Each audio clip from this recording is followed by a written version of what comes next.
Hey everyone. Okay, so in today's vlog, I am going to give you 3 live scenarios that I've kind of gone through of how to avoid falling into infatuation and how to increase your chances of finding love. So just really quick to define the difference between love and infatuation is that infatuation, it happens really quickly. It's like chemistry on overload. It's go, go, go. Like you cannot wait to see that other person again. You can't wait to see their text, or you can't wait to text them. It's just like, you can't see straight. You're thinking about them all the time. You can't think while you're at work. That's your ego. Okay? That is your ego. When you are infatuated with somebody, your body is in overdrive. You are not thinking clearly, and it is your ego. It is not love. Love happens very slowly, and often love will even happen with somebody who you may never even have given a second chance to. You may not even have thought this person was your type, but you see them and you continue to see them because there's something that you like about them, and over time you may not even know that you're falling in love. A couple of years might go by because you're in kind of a casual relationship with them. And then all of a sudden, when you break things off for good and you're not talking to the other person anymore at all, you realize after 2 years that, oh shit, I've been falling in love with that person ever so slowly. What the hell? And why? And how did it happen? He's way older than me. Him and I, well, we did have a lot in common, but he's not the type, he's not my type. What? He doesn't even work out.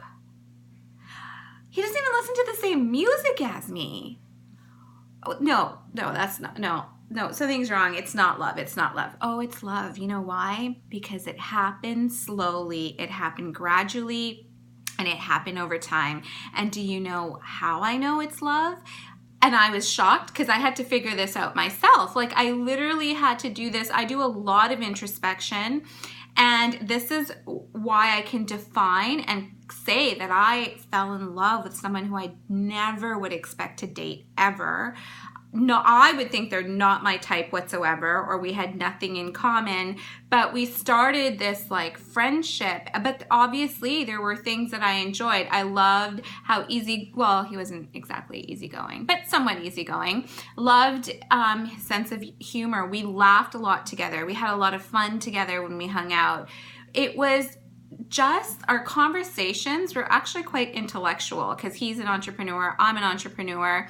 He was supportive of what I did. I was supportive of what he did. So we had really good conversations. When I look back, that is what I'm realizing. Like we fulfilled things in each other, and the security, I felt secure around him. I didn't feel like uneasy ever, you know?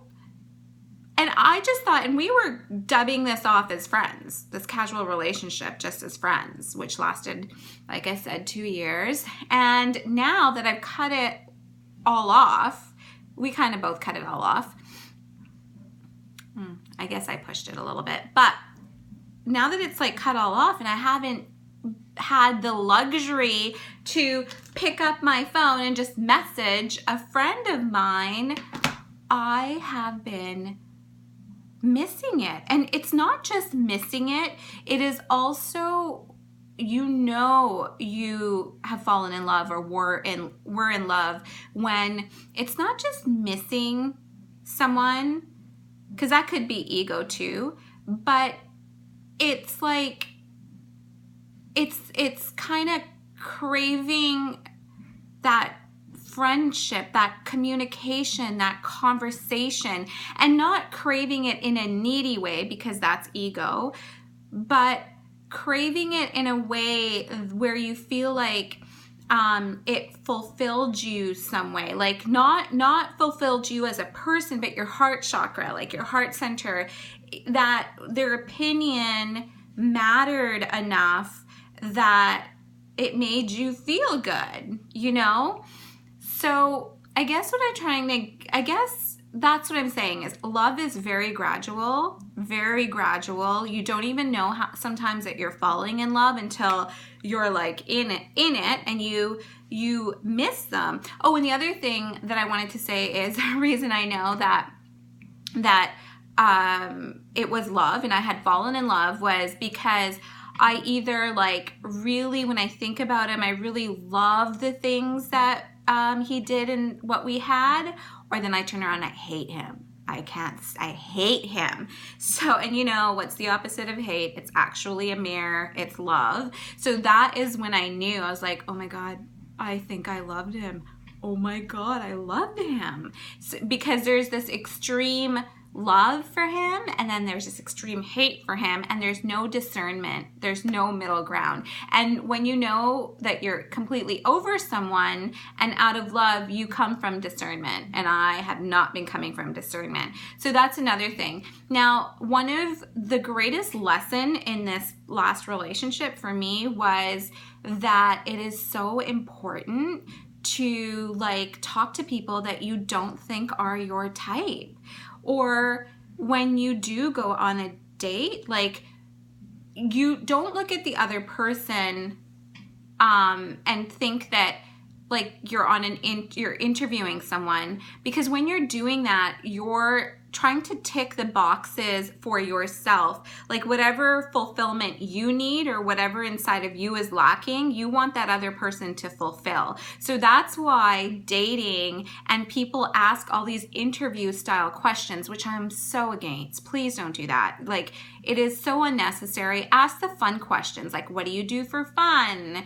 You know, how much have you traveled? Ask those type of questions, not those ugly attachment type questions just because you're lacking fulfillment and looking for it in somebody else. So yeah, so don't ask those interview style questions. Ask fun questions. That's tip number 1. Tip number 2 is give them a chance. Like even if you don't think that that person is your type, whatever that may be, ask me. I thought I had a type. I clearly do not have a type. Don't look for a type.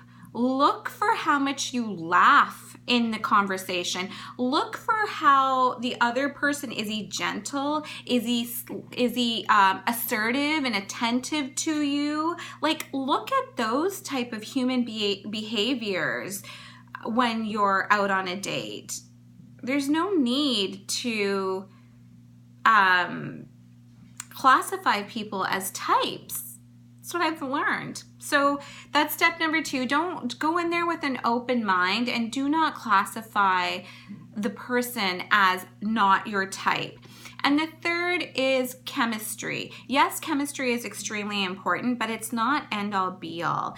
If you don't feel chemistry towards that other person, that's okay. I would still go on another date and give them a few more chances or a couple more chances, whatever you want to do. Even if you have a little bit, like if you have 5%, 10%, 15% chemistry and the guy asks you out for another date, go for it. What do you have to lose? Especially if it's a nice person and you feel like, you know, they're the type of guy that you could have some fun with, or go watch a movie with, or go on a run with, or whatever. If anything, it might turn into a friendship. I think women are too harsh and we just cut people off so quickly. So anyways, that's why I wanted to do today's blog, is to talk about the ego and when you're infatuated with somebody. I wanted to talk about what love really is, sometimes when you fall in love and you don't even realize it, and that the person does not have to be your type. Like really, what is your type? The type does not matter. Let that go. Chemistry matters a little bit, but in the long run, it's not chemistry that matters. It's communication, and it's how you and the other person are able to handle conflict, each other, like love. Can you pick up on each other's body language? It's all of that. It's not just chemistry. So let that go, and don't sit there and be needy and look for the other person to fulfill what you don't have within you. Be loving and happy yourself. Love you guys.